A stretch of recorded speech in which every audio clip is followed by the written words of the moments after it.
সানাউল্লাহ পানিপতি হাফেজ, হৃদয়ের মধ্যে ব্যথা, কলিজার মধ্যে ব্যথা। হায় মালিক, আমার সিনায় কোরআন দিলা, কোরআনের এলেম দিলা, কোরআনের মারেফাত দিলা, নামাজে দাঁড়াইয়া মজা দিলা।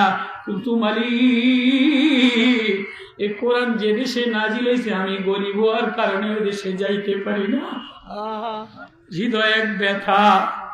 হাফেজ সানাউল্লাহ পানিপতি বোম্বাই জাহাজের কিনারায় যায়, হাজিরা যখনই যায় দাঁড়ায় দাঁড়ায় পাগড়ি উড়ায় আর কান্দে, পাগড়ি উড়ায়, রুমাল উড়ায় আর কান্দে।